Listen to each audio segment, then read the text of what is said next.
तो जब हम रे भेजेंगे तो हम इधर से भेजेंगे, और इस केस में भी जब हम रे भेजेंगे तो इधर ही से भेजेंगे। लेकिन हम मान के चलेंगे कि ये प्रिंसिपल एक्सिस के बहुत नजदीक है, क्योंकि अगर बहुत नजदीक मैंने ड्रॉ कर दिया तो रे डायग्राम कचड़ा हो जाएगा। इस केस में भी पोल और सेंटर ऑफ कर्वेचर के बीच के डिस्टेंस को हम रेडियस ऑफ कर्वेचर बोलेंगे और उसको डिनोट करेंगे आर से। हाय बच्चों, welcome to the rescue course by physics. आज के रे ऑप्टिक्स के इस लेक्चर में हम बात करेंगे स्फेरिकल मिरर्स की। तो नाम से ही समझ में आ रहा है कि एक ऐसा मिरर होगा जो स्फेरिकल शेप का होगा, जैसे आपको सामने में दिख भी रहा होगा, है ना बच्चों, कि ये कोई स्फेयर होगा जिसे काट के ये वाला मिरर बनाया गया है। ठीक है, तो स्फेरिकल मिरर जाहिर सी बात है, उसके लिए आपको एक स्फेयर लेना होगा, आपको उसको कहीं से काटना होगा, और काट के जब आप इसको अलग करेंगे तो ऐसा तगाड़ी टाइप का स्ट्रक्चर आपको मिलेगा। यू नो तगाड़ी, अरे कहीं कंस्ट्रक्शन वर्क होता है तो मजदूर लोग बालू और सीमेंट ढोने के लिए वो जो कंटेनर यूज़ करते हैं वो इसी शेप का है ना बच्चों। तो अगर हम इसका मिरर बनाएं तो इसका मिरर हम कैसे बनाएंगे? या तो हम अंदर वाले सरफेस को रिफ्लेक्टिंग बना देंगे, नहीं तो बाहर वाले सरफेस को रिफ्लेक्टिंग बना देंगे, है ना।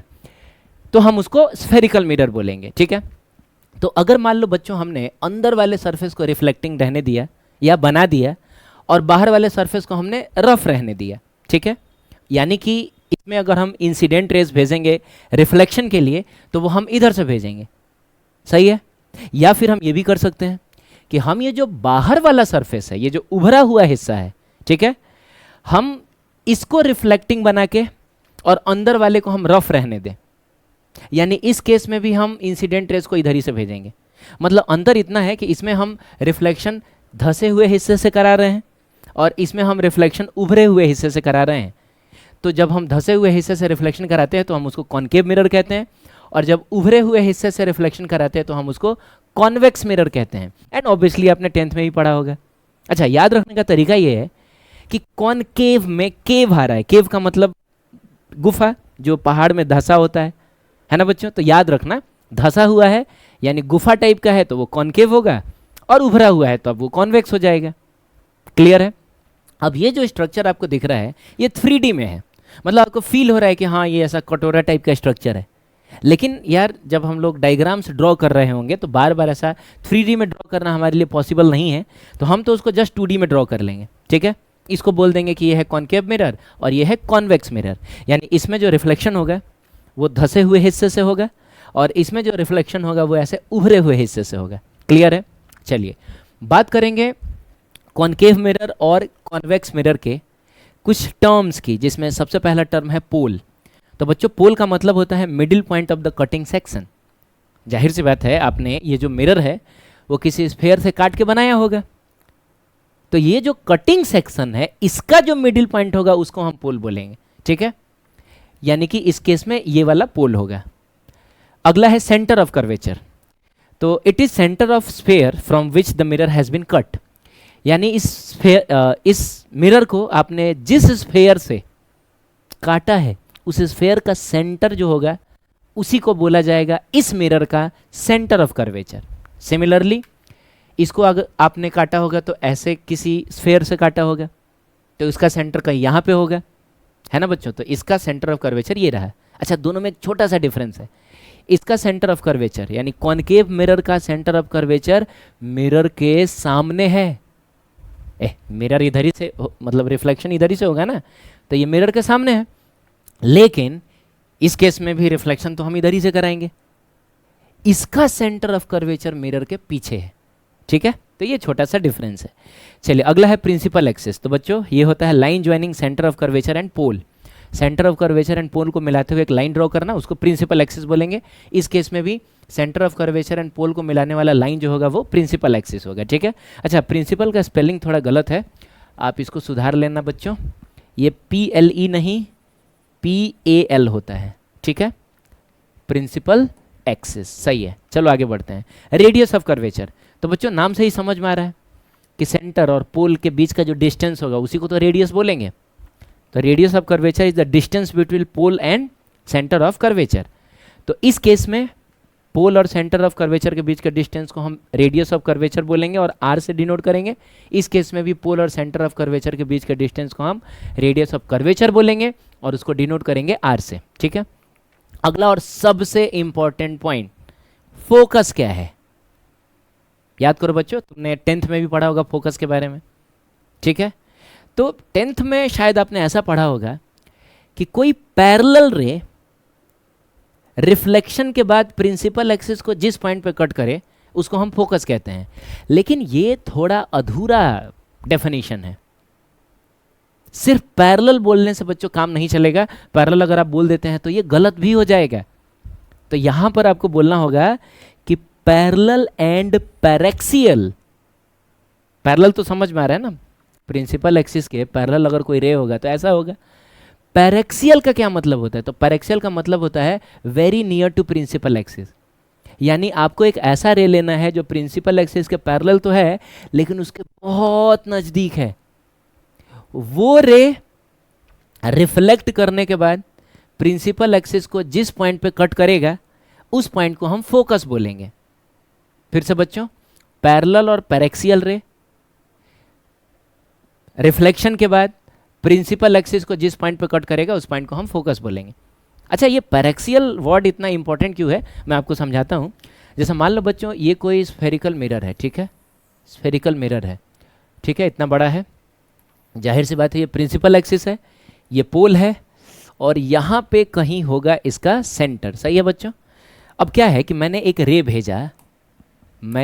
भेजा, बिल्कुल देखो बच्चों मैंने यहाँ पर भेजा, एकदम यहाँ पर भेजा। तो रिफ्लेक्शन कराने के लिए देखिए आपको नॉर्मल ड्रॉ करना पड़ेगा। और मैंने आपसे कहा है कि किसी भी स्फेयर या सर्कल के ऊपर अगर आप परपेंडिकुलर ड्रॉ करते हैं तो वो हमेशा सेंटर से होके जाता है। तो आप जो नॉर्मल ड्रॉ करेंगे वो नॉर्मल कहीं ना कहीं सेंटर से होके जाएगा। ठीक है बच्चों, थोड़ा सा मैनेज कर लेना। तो ये रहा आपका नॉर्मल। अब देखो जितना एंगल बना के ये आया है उतना ही एंगल बना के ये रिफ्लेक्ट करेगा। तो अगर उतना ही एंगल बना के ये रिफ्लेक्ट करता है, एक मिनट बच्चों, उतना ही एंगल बना के ये रिफ्लेक्ट करता है तो बताना तो ये कहाँ जाएगा? उतना ही एंगल बना के अगर ये रिफ्लेक्ट करता है तो ये तो कहीं इधर चला गया। मतलब ये वाला एंगल और ये वाला एंगल लगभग थोड़ा थोड़ा हमको सेम दिख रहा है। सही है। तो इस केस में, एक्सक्यूज मी बच्चों, हाँ, इस केस में क्या लग रहा है बच्चों, क्या हम इस पॉइंट को फोकस बोलेंगे? क्या नहीं बोलेंगे, क्योंकि आपको याद होगा कि फोकस जो होता है ना वो पोल और सेंटर ऑफ कर्वेचर के एकदम बीचों बीच आता है। मतलब 10th क्लास में आपने पढ़ा होगा। ठीक है, तो गड़बड़ हो गया ना। सिर्फ पैरेलल रे रिफ्लेक्शन के बाद जिस पॉइंट पे प्रिंसिपल एक्सिस को कट करे तो अगर हम उसको फोकस बोल दे तब तो इस पॉइंट को भी हमको फोकस बोलना पड़ेगा। एंड ऑब्वियसली ये फोकस नहीं है। अच्छा, एक रे को हमने यहाँ भेजा, ठीक, जाहिर सी बात है नॉर्मल ये होगा तो ये उतना ही एंगल बना के रिफ्लेक्ट करेगा तो ये कहीं यहाँ आ रहा है। आप समझ रहे हैं? एक रे को हमने यहाँ भेजा तो आप जब नॉर्मल ड्रॉ करेंगे तो, एक सेकेंड, नॉर्मल ड्रॉ करेंगे तो वो नॉर्मल कुछ इस तरीके से होगा। नॉर्मल कुछ बच्चों इस तरीके से होगा और उतना ही एंगल बना के जाएगा तो कहीं यहाँ पे फोकस आ रहा है। आप समझ रहे हैं? तो क्या हम इन सारे पॉइंट्स को फोकस बोलेंगे क्या? तो नहीं बच्चों, हम उस पॉइंट को फोकस बोलेंगे जो जिसमें वो रे जो प्रिंसिपल एक्सिस के बहुत नज़दीक होगा। बच्चों वो इतना नज़दीक होना चाहिए ना कि हमको बीच का गैप तक नहीं दिखना चाहिए। लेकिन अगर मैं नहीं दिखाऊंगा तो फिर मैं डिफरेंशिएट नहीं कर पाऊंगा कि प्रिंसिपल एक्सिस कौन सा है और रे कौन सा है। ये वाला रे रिफ्लेक्शन के बाद प्रिंसिपल एक्सिस को जिस पॉइंट पे कट करेगा उसी पॉइंट को हम फोकस बोलेंगे। आप समझ रहे हैं? और आप ये देख भी पा रहे होंगे कि रे जैसे जैसे नीचे आ रहा है जो इंटरसेक्शन पॉइंट है वो वैसे वैसे इधर की तरफ बढ़ता जा रहा है। और वो रे जो बहुत करीब था वो रे लगभग एकदम बीचों बीच काट रहा है इन दोनों के। आप समझ रहे हैं? तो याद रखना बच्चों, कॉन्सेप्ट ये है कि पैरेलल और पैरेक्सियल रिफ्लेक्शन के बाद प्रिंसिपल एक्सिस को जिस पॉइंट पे कट करे हम उस पॉइंट को फोकस बोलेंगे। ठीक है। अब जैसे मान लो बच्चों एक रे ये है, आया, अच्छा ये पैरेलल है लेकिन पैरेक्सियल तो आपको नहीं दिख रहा है। तो क्या है ना कि हम लोग भले ही थोड़ा दूर ड्रॉ करेंगे लेकिन हम मान के चलेंगे कि ये प्रिंसिपल एक्सिस के बहुत नज़दीक है, क्योंकि अगर बहुत नज़दीक मैंने ड्रॉ कर दिया तो रे डायग्राम कचड़ा हो जाएगा। आप समझ रहे हैं?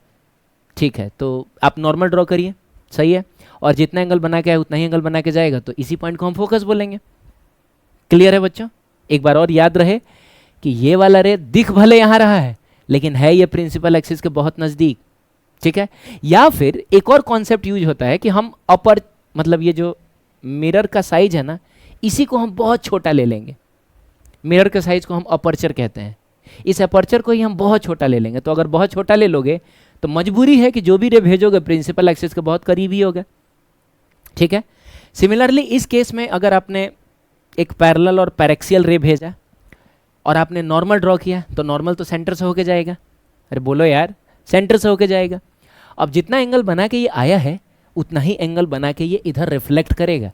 याद रहे, एंगल ऑफ इंसिडेंस और एंगल ऑफ रिफ्लेक्शन दोनों नॉर्मल के दो डिफरेंट साइड्स में होते हैं। तो अगर इधर से आया है तो इधर जाएगा। अब यार ये तो प्रिंसिपल एक्सिस को कट करेगा ही नहीं, तो फोकस कहाँ है? तो उसके लिए हम इसको पीछे की तरफ बढ़ाएंगे और इस पॉइंट को हम फोकस बोलेंगे। समझ रहे हैं आप? इसका मतलब हुआ कि कॉनकेव मिरर का फोकस और सेंटर ऑफ कर्वेचर मिरर के सामने होता है, कॉन्वेक्स मिरर का फोकस और सेंटर ऑफ कर्वेचर मिरर के पीछे होता है। क्लियर है बच्चों? ठीक है, आगे बढ़ते हैं, बात करेंगे फोकल लेंथ की। तो बच्चों it is distance between pole and focus. Pole और फोकस के बीच का जो डिस्टेंस होगा उसको हम फोकल लेंथ बोलेंगे और उसको हम स्मॉल एफ से डिनोट करेंगे।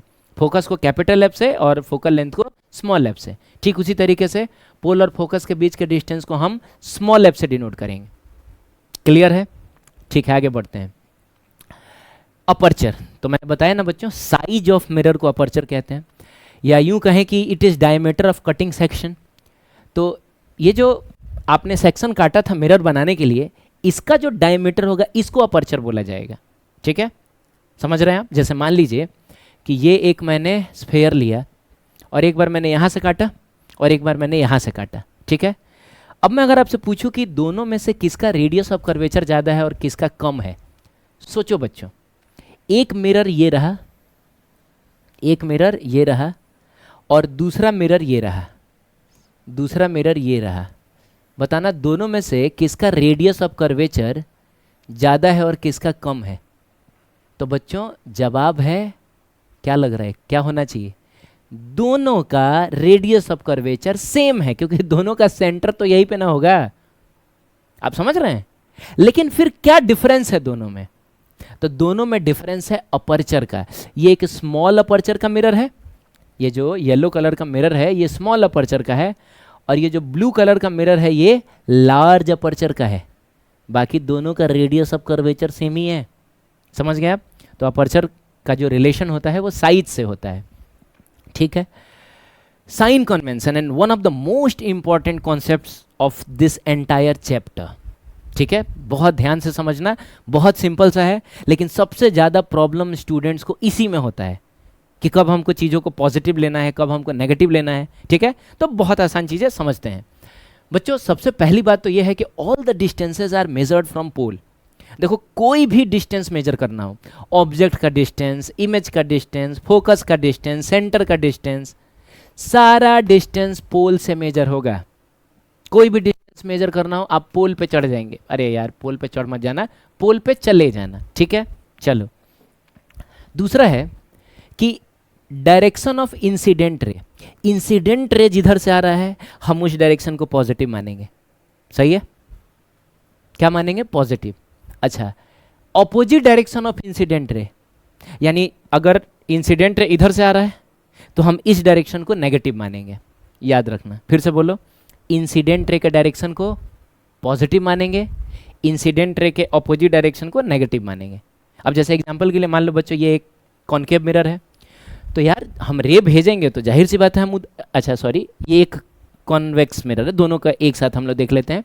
तो जब हम रे भेजेंगे तो हम इधर से भेजेंगे, और इस केस में भी जब हम रे भेजेंगे तो इधर ही से भेजेंगे, क्योंकि रिफ्लेक्शन तो हमको यहाँ धंसे हुए हिस्से से कराना है और यहाँ उभरे हुए हिस्से से कराना है।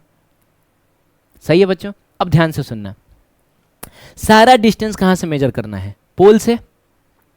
तो यानी पोल से अगर हम इधर की तरफ आते हैं तो हम किधर जा रहे हैं? हम इंसिडेंट रे के डायरेक्शन में जा रहे हैं कि ऑपोजिट डायरेक्शन में जा रहे हैं?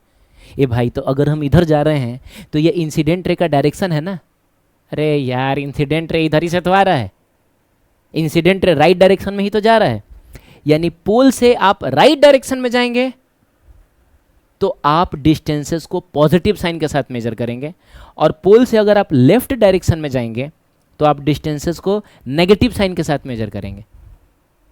यानी बच्चों यहाँ पे यहाँ पे यहाँ पे कुछ भी रहेगा वो सब पॉजिटिव होगा, उसका डिस्टेंस हम पॉजिटिव साइन के साथ मेजर करेंगे। और यहाँ पे यहाँ पे यहाँ पे यहाँ पे कुछ भी होगा, वो चाहे ऑब्जेक्ट हो, इमेज हो, फोकस हो, सेंटर ऑफ कर्वेचर हो, उसका डिस्टेंस हम नेगेटिव साइन के साथ मेजर करेंगे। सही है। सिमिलरली अगर हम पोल से उधर की तरफ जाते हैं तो हम पॉजिटिव साइन के साथ मेजर करेंगे क्योंकि हम इंसिडेंट रे के डायरेक्शन में जा रहे हैं। और अगर हम पोल से इधर की तरफ आ रहे हैं तो हम इसको नेगेटिव साइन के साथ मेजर करेंगे क्योंकि हम इंसिडेंट रे के ऑपोजिट में आ रहे हैं। क्लियर है। अब बच्चों इसका एक बहुत भयंकर शॉर्टकट है।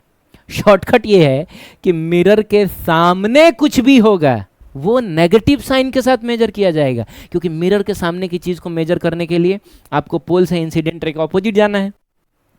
और मिरर के पीछे कुछ भी होगा वो सब पॉजिटिव साइन के साथ मेजर किया जाएगा। इसीलिए देखिए मैंने यहां पे लिखा है कि बिहाइंड द मिरर, यानी मिरर के पीछे की चीजें, मिरर के पीछे की चीजें पॉजिटिव साइन के साथ मेजर होंगी, और मिरर के सामने अगर कुछ है तो वो नेगेटिव साइन के साथ मेजर करेगा। एकदम याद रखना बच्चों, पूरे रे ऑप्टिक्स भर हम ये काम करने वाले हैं। क्लियर। चलिए आगे बढ़ते हैं। हाइट, जब आप किसी चीज का हाइट मेजर कर रहे होंगे और अगर आप प्रिंसिपल एक्सिस के ऊपर जा रहे हैं, अबव द प्रिंसिपल एक्सिस अगर आप जा रहे हैं, अबव द प्रिंसिपल एक्सिस, तो आप पॉजिटिव साइन के साथ मेजर करेंगे। और अगर आप बिलो द प्रिंसिपल एक्सिस, आप प्रिंसिपल एक्सिस के नीचे जा रहे हैं, तो आप नेगेटिव साइन के साथ मेजर करेंगे। इसका मतलब हुआ ये ऊपर वाला डायरेक्शन पॉजिटिव साइन, नीचे वाला डायरेक्शन नेगेटिव साइन। बच्चों ऊपर जाओगे तो पॉजिटिव साइन के साथ मेजर करोगे, नीचे जाओगे तो नेगेटिव साइन के साथ मेजर करोगे। क्लियर है ये? बोलो। सही है। तो जब यूज़ करेंगे तो हम देखेंगे फिर। चलिए आगे बढ़ते हैं। बच्चों ऑब्जेक्ट हो या फिर इमेज हो, ऑब्जेक्ट हो या फिर इमेज हो, अगर वो मिरर के सामने है, इन फ्रंट ऑफ मिरर है, तो बच्चों वो रियल होगा। ये बात मैंने पहले भी आपसे कहा था। क्यों? क्योंकि मिरर के सामने इंसिडेंट रेज भी होती हैं और रिफ्लेक्टेड रेज भी होती हैं। दोनों रेज मिरर के सामने ही होती हैं, मिरर के पीछे कुछ नहीं जाता है, रे छेद के थोड़े ना जाएगा। हाँ, तो ऑब्जेक्ट हो चाहे इमेज हो, अगर मिरर के सामने है इसका मतलब रेज एक्चुअल में प्रेजेंट हैं, तो वो रियल होंगी और रियल होंगी तो हम उसको नेगेटिव साइन के साथ मेजर करेंगे। क्यों भाई? क्योंकि मिरर के सामने की चीज़ों को नेगेटिव साइन के साथ मेजर किया जाता है। अरे मिरर के सामने जा रहे हो, इसका मतलब इंसिडेंट रे के ऑपोजिट जा रहे हो। ठीक है, तो फिर से बताओ, मिरर के सामने अगर ऑब्जेक्ट या इमेज है तो वो कैसा होगा? रियल होगा। और उसको हम किस साइन के साथ मेजर करेंगे? नेगेटिव साइन के साथ। सही है। मिरर के सामने की चीज़ें नेगेटिव साइन के साथ मेजर होती हैं। सही है, नेगेटिव साइन के साथ मेजर करेंगे। अगर मान लो बच्चों हम मिरर के पीछे जा रहे हैं, तो मिरर के पीछे रेज एक्चुअल में प्रेजेंट नहीं होती हैं, तो ऑब्जेक्ट हो या फिर इमेज हो वो वर्चुअल ही होगा। और अगर वर्चुअल है तो हम उसको पॉजिटिव साइन के साथ मेजर करेंगे। या यूं कहें कि अगर मिरर के पीछे है तो हम उसको पॉजिटिव साइन के साथ मेजर करेंगे। क्लियर है? ठीक है, क्योंकि मिरर के पीछे की चीज़ों को हम पॉजिटिव साइन के साथ मेजर करते हैं। सही है बच्चों। अब मान लो कि ये एक कॉनकेव मिरर है, साफ साफ दिख रहा है, और इसमें अगर मैं आपसे पूछूं कि रेडियस ऑफ कर्वेचर कैसा होगा, तो जाहिर सी बात है ये मिरर के सामने है तो नेगेटिव होगा। फोकल लेंथ कैसा होगा? तो मिरर के सामने है तो नेगेटिव होगा। क्लियर है? तो कॉनकेव मिरर के केस में रेडियस ऑफ कर्वेचर और फोकल लेंथ मेजर करने के लिए, चूंकि आप मिरर के सामने जा रहे हैं इसीलिए आप नेगेटिव साइन के साथ मेजर करेंगे। लेकिन अगर मान लीजिए कॉन्वेक्स मिरर है तो इसका जो रेडियस ऑफ कर्वेचर होगा, जाहिर सी बात है ये मिरर के पीछे है, तो मिरर के पीछे है तो पॉजिटिव साइन के साथ। फोकल लेंथ भी मिरर के पीछे ही जाके आप मेजर कर रहे हैं, तो इसीलिए ये पॉजिटिव साइन के साथ। क्लियर है? तो ये ना बच्चों आप ना रटने टाइप का याद कर लो यार, कि अगर तुमको कभी कॉनकेव सुनने को मिले, वो चाहे मिरर हो चाहे लेंस हो, हालांकि लेंस में एक एक्सेप्शन आएगा वो हम बाद में देखेंगे, लेकिन जनरली मिरर के केस में तो कोई एक्सेप्शन नहीं आएगा, मिरर के केस में 100%, और लेंस के केस में जनरली कॉनकेव सुनते ही फोकल लेंथ नेगेटिव। बस बच्चों, कॉनकेव सुना तुमने, फोकल लेंथ नेगेटिव। फिर से बोलो, कॉनकेव का मतलब क्या हुआ? कॉनकेव का मतलब क्या हुआ? फोकल लेंथ नेगेटिव लेने वाले हैं हम लोग। सही है? तो क्वेश्चंस बनाने के दौरान ये खूब काम आएगा। ठीक है ना बच्चों? याद रखना, कॉनकेव फोकल लेंथ नेगेटिव। लेकिन अगर कॉन्वेक्स तुमने सुना तो मिरर के केस में तो 100%, लेकिन लेंस के केस में जनरली मतलब 90% सिचुएशन में फोकल लेंथ हमको पॉजिटिव लेना है। बोलो बोलो बोलो, कॉनकेव का फोकल लेंथ नेगेटिव और कॉन्वेक्स का फोकल लेंथ पॉजिटिव, ये हमेशा ही लेंगे हम लोग। मिरर के केस में तो हमेशा ही लेंगे, लेंस में भी लगभग हमेशा लेते हैं, एक एक्सेप्शन को छोड़ के, ठीक है। वो एक्सेप्शन क्या है, वो जब हम लोग लेंस पढ़ेंगे उस समय हम देखेंगे। क्लियर? तो ये ना मतलब मैं आपको बता रहा हूँ कि ये जो लेक्चर है ना, ये पूरे रे ऑप्टिक्स के सबसे इंपॉर्टेंट लेक्चर्स में से एक है, सबसे इंपॉर्टेंट, समझो कि नींव है ये पूरे रे ऑप्टिक्स की, ठीक है। तो इस लेक्चर की सारी बातें एकदम बहुत बढ़िया समझ लेना बच्चों। क्लियर है? चलिए एक बात और मैं आपको बता दूं कि ये जो फोकल लेंथ होता है वो रेडियस ऑफ कर्वेचर का आधा होता है। ये आपको याद भी होगा, आई थिंक 10th क्लास में आपने पढ़ा होगा, तो ठीक है। और सबसे सिंपल रिजल्ट में से एक था, यानी फोकस पोल और सेंटर ऑफ कर्वेचर के जस्ट बीचों बीच होता है, ठीक है। पोल और सेंटर ऑफ कर्वेचर के जस्ट बीचों बीच होता है। इसका डेरिवेशन ऑब्वियसली बोर्ड में पूछ सकता है, तो हम नेक्स्ट लेक्चर में इसका डेरिवेशन करेंगे, ठीक है बच्चों। तो आशा करता हूं कि सारी चीज़ें आपको बहुत बढ़िया से समझ में आई होंगी। आपको कोई भी डाउट हो, कोई भी सजेशन हो, कुछ भी पूछना हो तो आप बिल्कुल कमेंट करें बच्चों। लाइक सब्सक्राइब के लिए तो मैं नहीं बोलूँगा, आपका दिल करे तो आप करें, लेकिन कमेंट करते रहो यार, कुछ भी करो, ठीक है। इससे थोड़ा 2 वे कम्युनिकेशन वाला फील आता है तो अच्छा लगता है ना बच्चों। क्योंकि मेरे सामने तो कैमरा है, ऐसे पागल की तरह मैं बड़बड़ाते रहता हूँ रूम में, है कि नहीं। तो तुम कमेंट करोगे ना तो फील होगा कि नहीं, तुम भी सामने बैठे हुए हो, मेरी बातों को सुन रहे हो, ठीक है बच्चों। चलिए मिलते हैं नेक्स्ट लेक्चर में, तब तक के लिए थैंक यू सो मच।